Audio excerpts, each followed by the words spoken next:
sometimes we look at a game and we're like, wow, what did they do? Or like, oh my god, this game's so awesome. Either way, sometimes we don't see beneath the hood all the work that it took to make that game a reality. So game developing, art, all the designs that go into a game, it's immeasurable sometimes. The hours of man labor, sweat, tears that go into making a game. And it's something that doesn't really get a lot of attention. So we really wanted to have David on, the creator of Jiblets, and we wanted to ask him what it was like to be a game developer. Like, first off, I guess we'll start simple. Like, how did you get interested in game developing? Well, I mean, I was a gamer to begin with. I would play video games all the time, and I was like, yeah, it would be a pretty cool idea if they did this and this instead of this and that.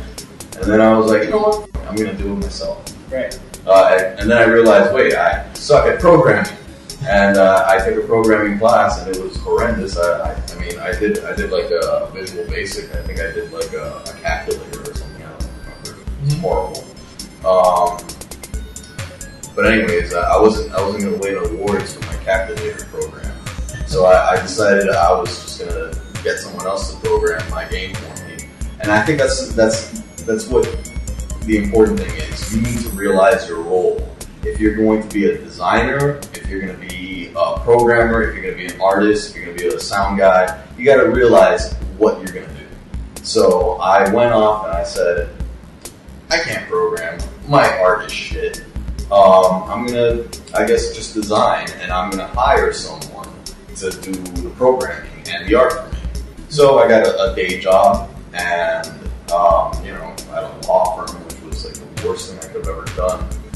But I stuck with it for like 8 years, and I came up with enough money to pay my programmer to do my game, and I bought some art too, but the art constantly changed or whatever. So. Right, it's still changing. It's still changing. Even now, I found an artist that is just doing it for free, just because he believes in the game itself. So that's a good thing. Yeah. And sometimes you'll find people that will do the game for free just because they start believing in it. For example, my programmer is now not charging me anything for the game just because he believes in it. So, so there you go. So they gotta share the vision first for it to actually come to life. Yeah, exactly. What does the designer do, like, in terms of like the game? Are you like the director, kind of like you roadmap?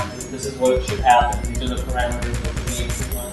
Well, it's kind of like a two-part job. Number one is to fully realize the game on paper, and then number two is to fully realize the game in actuality. Mm-hmm. So on paper is what I did first, which was I went and I made a prototype through a design document, which was, okay, the game is going to have this, this, this, and this, and it works like this, this, and this. It was a 50-page document before I started working on it, actually working on the game.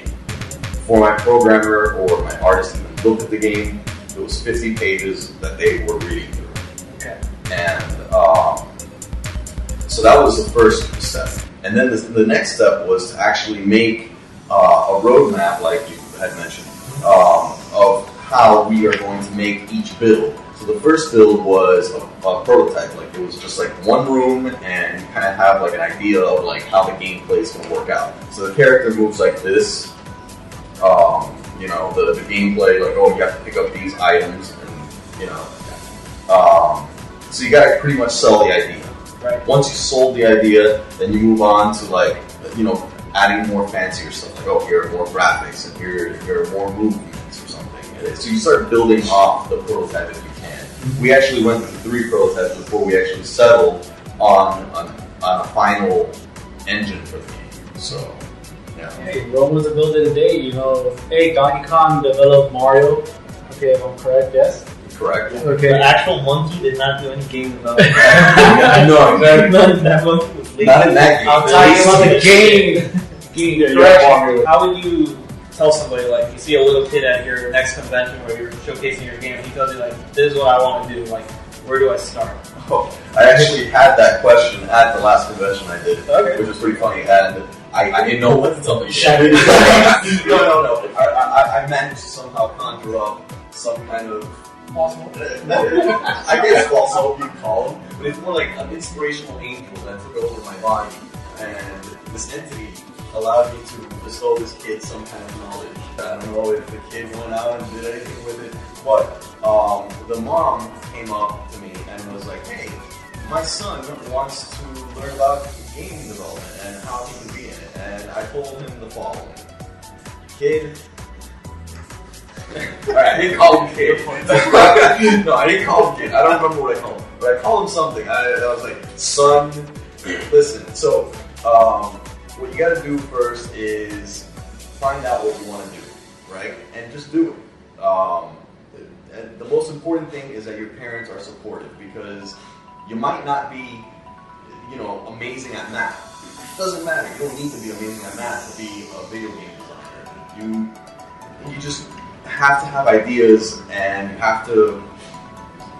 This is not how I told the kid at all, by the way. Okay. The inspiration angel was, yeah, nothing like this. The inspiration angel was a lot more powerful back then and eloquent back then. But anyway, not everyone is going to be a math magician, or some kind of artist. You gotta find the role that fits you, and try your hardest, I guess. Game design school, I've never been, so I can't really talk about it, but I'm pretty sure it can help. I mean, I came up with game design by reading stuff in books, just like in Barnes and Noble. You can do that. Self-taught, I guess. You gotta also play a lot of games. You gotta see what different people do, You gotta, and the most important thing is realize why people are doing what they're doing in the game. Why is it that you're using the L and R buttons to change your weapons, or why is it that you're using the circle button to slide instead of X or something? Even AI stuff, for example, what's a good example? I don't have a good example, but there are good examples out there. Just read a book. Read books, kid. Read books, kid, and that's what I told them.